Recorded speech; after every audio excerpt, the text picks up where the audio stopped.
Baik, sekarang saya akan menyampaikan video mengikuti sertifikat dosen yang ditentukan oleh Kementerian Pendidikan Tinggi. Dan pada saat ini saya akan memperkenalkan diri saya. Nama saya adalah Dr. Pardamyan Harahap SHMH, kemudian dosen hukum Universitas Esa Unggul. Mata kuliah yang diampu pada semester ini adalah hukum tata negara, kemudian hukum acara Mahkamah Konstitusi, kemudian hukum acara peradilan tata usaha negara. Kemudian pada mata kuliah ini akan saya sampaikan tentang mata kuliah hukum tata negara dengan topik mata kuliah adalah sejarah sistem ketatanegaraan Indonesia berdasarkan Undang-Undang Dasar 1945, Undang-Undang Dasar Konstitusi RIS, dan Undang-Undang Dasar 1950. Dan juga nanti pada kuliah ini ada studi kasus yang mungkin saya akan meminta tolong kepada salah seorang mahasiswa untuk menyampaikan studi kasus, dan juga ada diskusi. Kemudian selanjutnya mata kuliah hukum tata negara yang kita ampu ini pada pertemuan ke-8 ada 14 pertemuan tatap muka dan juga ada 2 pertemuan tambahan, yaitu untuk melaksanakan ujian UTS dan juga ujian akhir semester. Jadi jumlah pertemuan semua pada mata kuliah ini adalah 16 pertemuan, di mana dalam perkuliahan ini nanti ada beberapa hal yang ingin saya sampaikan. Yang pertama adalah adanya nanti presentasi dan juga ada tanya jawab antara mahasiswa dengan mahasiswa lain. Kemudian kurikulum yang akan saya sampaikan pada perkuliahan ini adalah presentasi, menyampaikan presentasi, dan juga ada penugasan, kemudian ada konsultasi antara mahasiswa dalam mengerjakan tugas-tugas kelompok, kemudian ada penilaian. Yang selanjutnya tahap-tahap perkuliahan, setiap perkuliahan dilaksanakan diskusi dan juga presentasi. Mahasiswa diberikan nilai terhadap mahasiswa yang berperan aktif. Kemudian perkuliahan ini dibagi atas beberapa pertemuan. Pertemuan pertama adalah penjelasan umum dari dosen, tata tertib dan pembagian tugas mahasiswa. Kemudian pada pertemuan kedua akan dilaksanakan presentasi. Kemudian pada pertemuan berikutnya juga ketiga juga akan dilaksanakan presentasi. Pada pertemuan keempat juga akan dilaksanakan presentasi. Pada pertemuan kelima juga ada presentasi perkuliahan. Pertemuan keenam juga ada presentasi perkuliahan. Pertemuan ketujuh dalam rangka pembuatan makalah ada konsultasi mahasiswa terhadap dosen untuk menyajikan materi modul kuliah yang bagus, dan juga nanti ada penugasan untuk membuat makalah. Kalau bisa makalah ini salah satu yang terbaik nanti bisa diterbitkan dalam jurnal, apakah jurnal nasional atau jurnal internasional. Nanti akan kita pilih jurnal yang terbaik. Kemudian untuk pertemuan berikutnya, yaitu pertemuan ke-8 nanti sampai pertemuan ke-14 akan dilaksanakan presentasi mahasiswa per kelompok dipresentasikan, dan juga nanti mahasiswa kelompoknya itu mempresentasikan, sedangkan yang lainnya nanti akan memberikan tanggapan atau masukan-masukan dan pertanyaan. Kemudian nanti akan diberikan penilaian, baik yang presentasi maupun mahasiswa yang memberikan tanggapan akan diberikan nanti penilaian.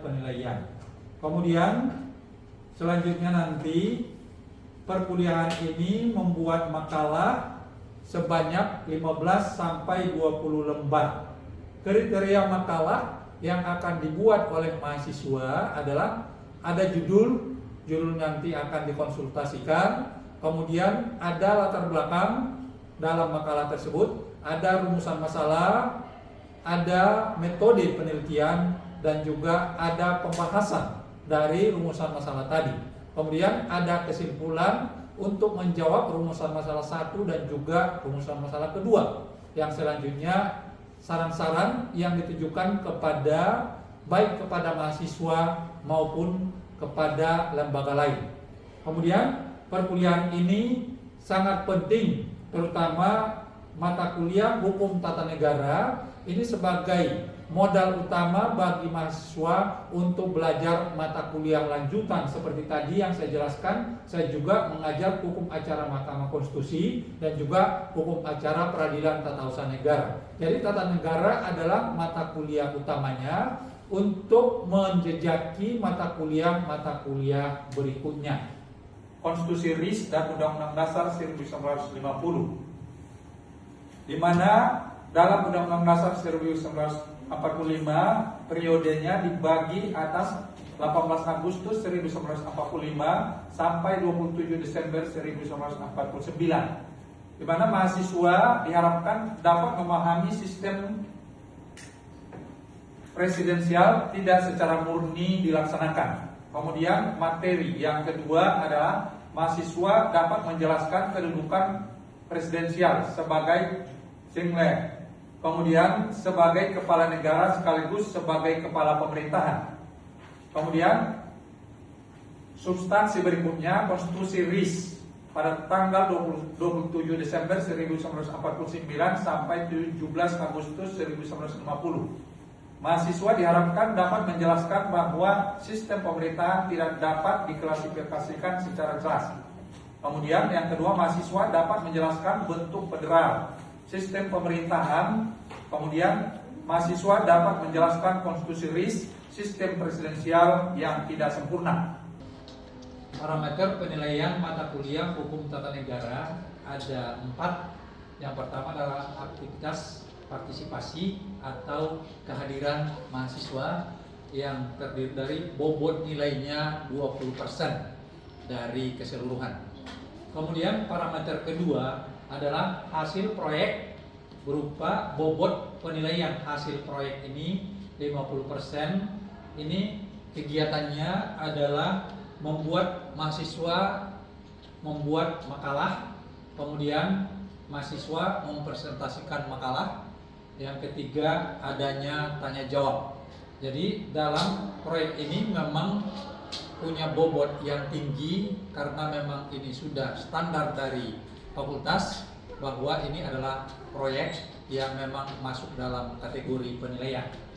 Yang ketiga UTS, ujian tengah semester, bobotnya hanya sekitar lebih kurang 15% dari keseluruhan.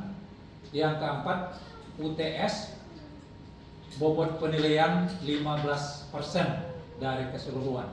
Kemudian jumlah semuanya bobot penilaian mahasiswa dari semua kegiatan penilaian ini 100%. Kemudian yang selanjutnya daftar pustaka yang akan disajikan dalam mata kuliah hukum tata negara ini. Ada beberapa hal terutama untuk mata kuliah hari ini. Yang pertama seperti misalnya karangan dari Hamdan Julfan tahun 2005, Investment Presiden pada waktu itu. Kemudian yang berikutnya daftar pustakanya seperti misalnya Ismail Suni tahun 1986, pergeseran kekuasaan eksekusi. Kemudian yang dalam daftar pustaka yang saya tawarkan dalam mata kuliah ini ada buku saya sendiri, yaitu yang berjudul Legal Drafting tentang analisis penyusunan peraturan perundang-undangan di Indonesia, menyangkut tentang sejarah hukum di Indonesia berkaitan juga dengan mata kuliah ini. Itu dimasukkan dalam mata kuliah ini sebagai daftar pustaka. Kemudian yang selanjutnya karangan dari Juniarto tahun 1986 tentang sejarah ketatanegaraan Republik Indonesia. Kemudian ada dari Wilopo tahun 1976 zaman pemerintahan partai-partai. Kemudian ketetapan MPRS nomor 7 tahun 1965 dan ada beberapa daftar pustaka yang tidak bisa saya sebutkan lagi satu persatu, semuanya menjadi bahan untuk menyusun mata kuliah ini. Sekian, dan nanti akan dilanjutkan pada materi perkuliahan yang telah ditentukan topiknya sebagaimana dijelaskan di atas.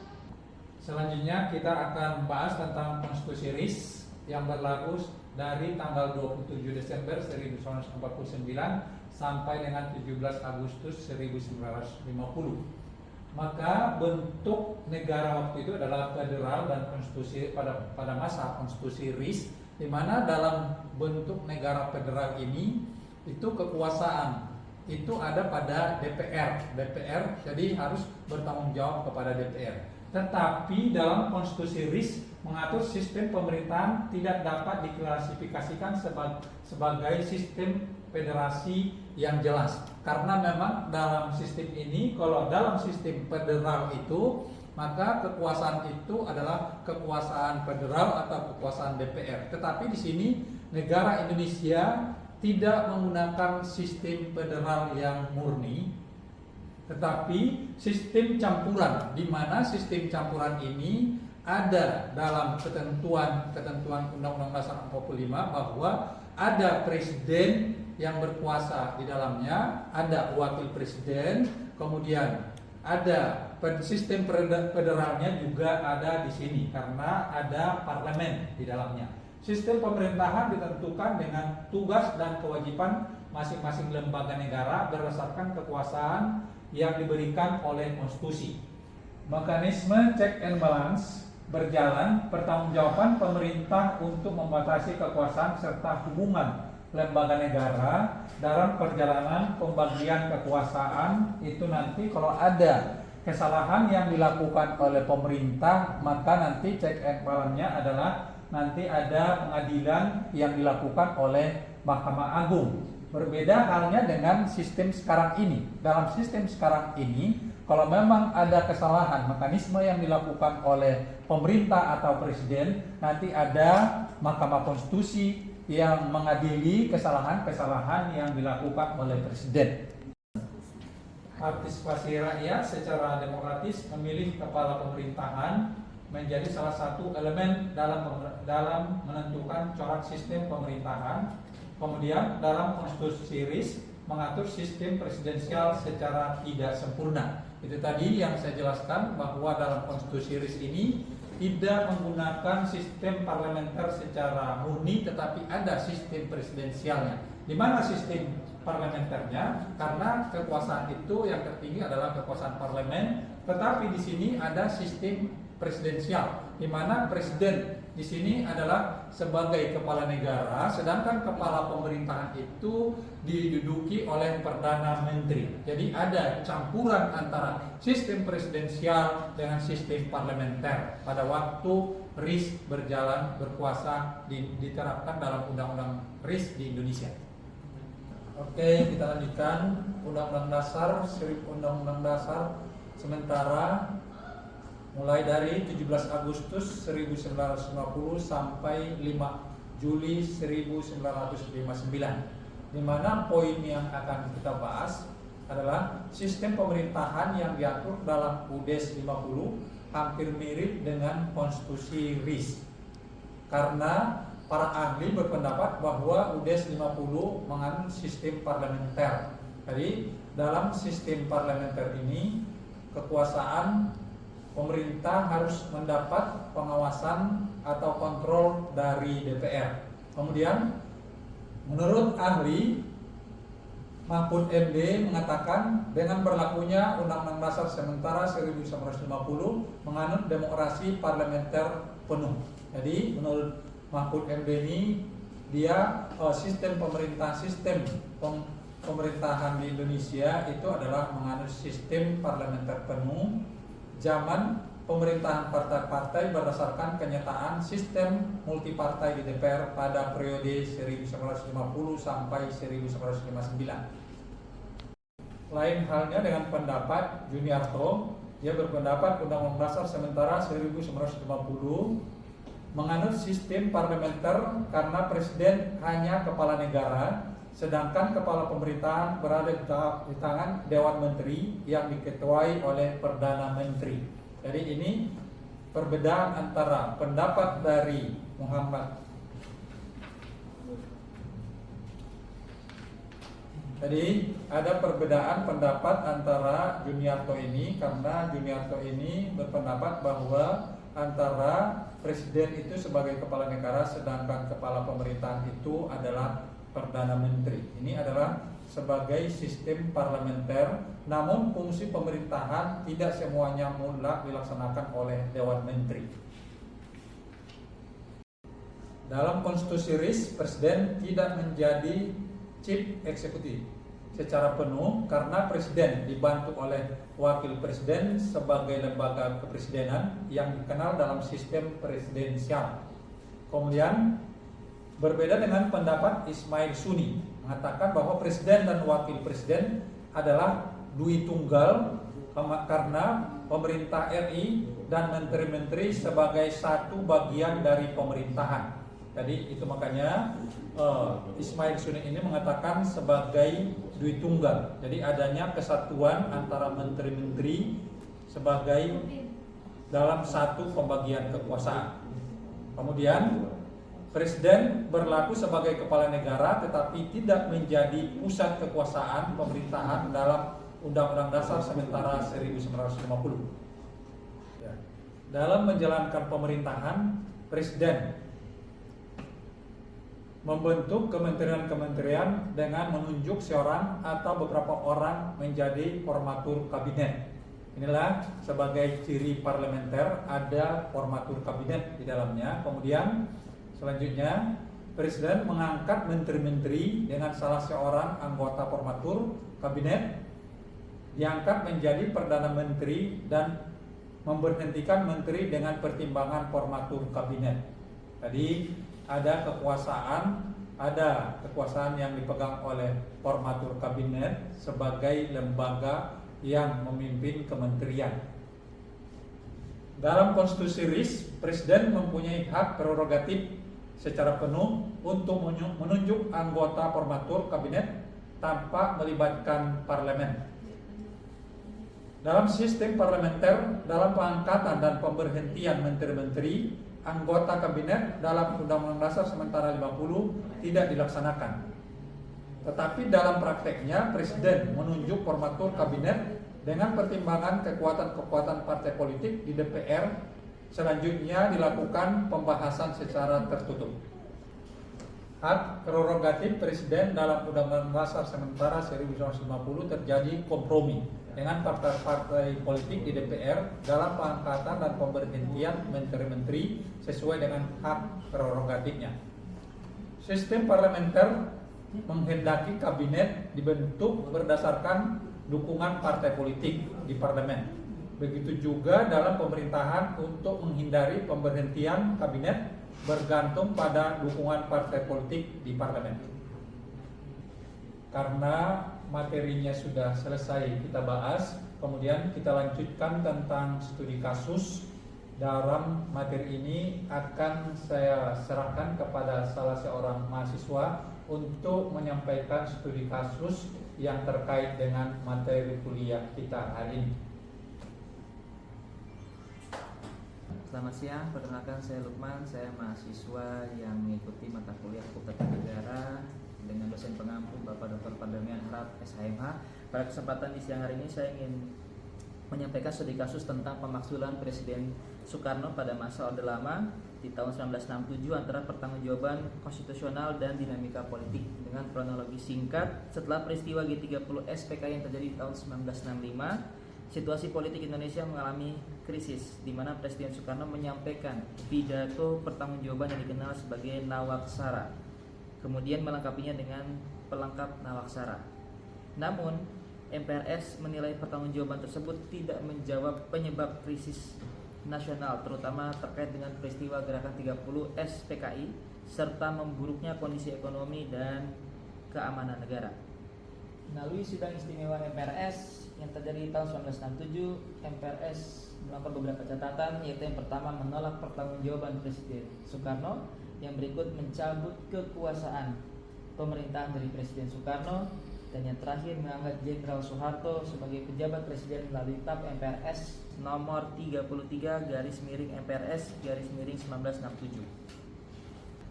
Selanjutnya kita akan lanjutkan dengan diskusi. Ada 2 pertanyaan yang akan saya sampaikan, nanti akan dijawab oleh mahasiswa, nanti kalau kurang akan saya bantu. Pertanyaan pertama adalah, apa yang membedakan sistem ketatanegaraan Indonesia pada masa berlakunya Undang-Undang Dasar RIS dengan berlakunya Undang-Undang Dasar sementara 1950? Apakah ada mahasiswa menjawab pertanyaan yang saya sampaikan? Saya, Pak. Silakan. Jadi kalau misalnya kita lihat dari bentuk negara di konstitusi RIS berlaku, itu bentuk negara kita itu masih dalam bentuk federal. Sedangkan kalau misalnya pada saat Undang-Undang Dasar sementara itu sudah masuk ke bentuk negara kesatuan. Nah, tapi juga dibanding selain perbedaan itu juga ada yang namanya kesamaan. Sama-sama masih menganut sistem pemerintahan federal. Nah, maka dari itu kita bisa lihat di sini di konstitusi RIS itu ada yang namanya senat. Senat itu sebagai wakil negara bagian. Nah, pembagian kewenangannya juga masih terbagi antara pusat dengan negara bagian. Sedangkan pada saat Undang-Undang Dasar sementara, meskipun kita menganut sistem pemerintahan parlemen, tapi tidak adanya senat pada saat itu. Dan pemerintahan juga sudah mulai terpusat. Begitu, Pak. Baik, saya akan berikan jawaban tambahan.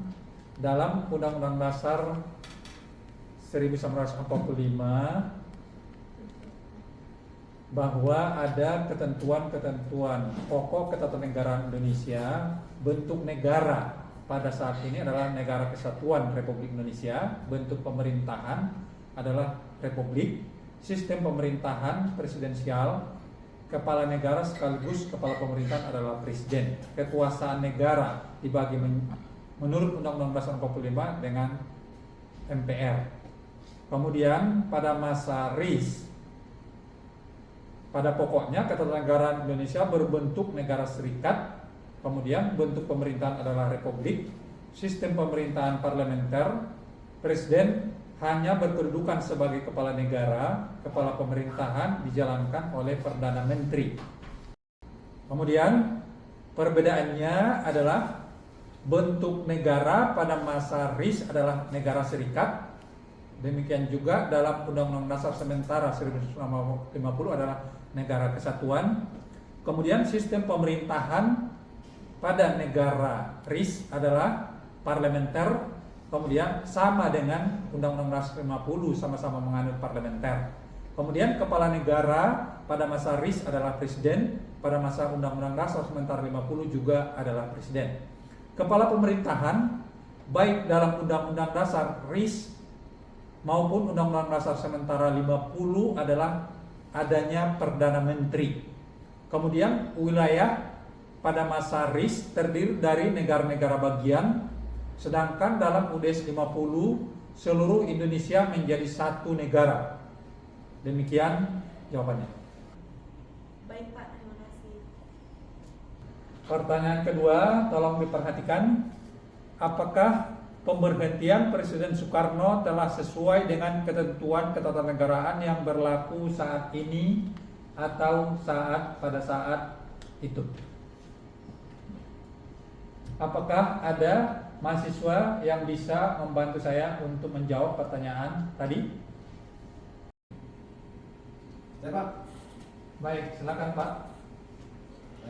Ya Pak, jadi menurut pendapat saya secara formal memang karena MPRS itu berkedudukan adalah untuk sebagai lembaga tertinggi Pak untuk memberhentikan presiden. Jadi karena memang pertanggungjawaban presiden saat itu ditolak, sehingga secara formal itu masih sesuai. Namun secara hukum bahwa karena ada isu beliaunya presiden saat itu adalah tergabung dalam G30 SPKI, itu tidak pernah bisa dibuktikan, sehingga itu prosesnya dinilai cacat hukum karena tuduhan-tuduhan tersebut. Itu mungkin pandangan dari saya Pak. Terima kasih Pak. Baik, kasus pemakzulan Presiden Soekarno menunjukkan bahwa sebelum amandemen Undang-Undang Dasar 1945, mekanisme pemberhentian presiden sangat dipengaruhi oleh konfigurasi politik MPRS pada saat itu. Berbeda halnya dengan saat ini, mekanismenya berbeda karena pada saat ini ada mekanisme yang harus dilewati, yaitu melalui penyelesaian melalui persidangan Mahkamah Konstitusi. Setelah diselesaikan melalui Mahkamah Konstitusi, baru nanti putusannya itu diserahkan kepada MPR untuk mengambil keputusan apakah presiden tadi benar-benar dimakzulkan atau tidak. Kemudian pertanggungjawaban Presiden Soekarno melalui pidato Nawaksara pada tanggal 22 Juni 1966 dan pelengkap Nawaksara 10 Januari 1967 ditolak oleh MPRS karena dianggap tidak memenuhi tuntutan politik konstituante pada saat itu. Ada beberapa alasan-alasan yang menyebabkan MPRS tidak menerima keputusan pendapat dari Soekarno. Yang pertama adalah tidak menjelaskan secara memadai peristiwa G30S PKI. Padahal seluruh anggota MPRS pada saat itu menginginkan jawaban itu. Kemudian yang kedua, tidak memberikan pertanggungjawaban atas pemerosotan ekonomi. Sementara mekanisme atau kejadian yang terjadi pada saat itu, ekonomi rakyat Indonesia sangat tidak baik-baik. Yang ketiga adalah tidak menjelaskan memburuknya keadaan politik dan keamanan. Kemudian yang keempat, isi Nawaksara lebih bersifat politis daripada pertanggungjawaban. Yang kelima, pelengkap Nawaksara juga dianggap tidak memenuhi permintaan dari MPRS. Penolakan tersebut kemudian menjadi salah satu dasar diterbitkannya TAP MPRS nomor 20 MPRS 1967 yang mencabut kekuasaan pemerintah dari Presiden Soekarno dan mengangkat Jenderal Soeharto sebagai presiden. Demikian jawabannya. Siapa? Terima kasih banyak Bapak. Sebagai penutup, dalam kajian hukum tata negara terjadi perdebatan pendapat dari kalangan sejarawan dan ahli hukum, di mana pemakzulan Presiden Soekarno sebagian berpendapat penolakan pertanggungjawaban tersebut merupakan langkah yang sah menurut praktek ketatanegaraan, karena pada saat itu MPRS adalah sebagai pemegang kekuasaan menurut Undang-Undang Dasar 1945. Sementara sebagian lain menilai proses tersebut sangat dipengaruhi oleh dinamika politik gerakan 30 September sehingga unsur politik lebih dominan daripada mekanisme hukum tata negara. Demikian diskusi kita pada hari ini. Nanti akan kita lanjutkan pada perkuliahan berikutnya. Terima kasih. Terima kasih Bapak. Baik, sama-sama.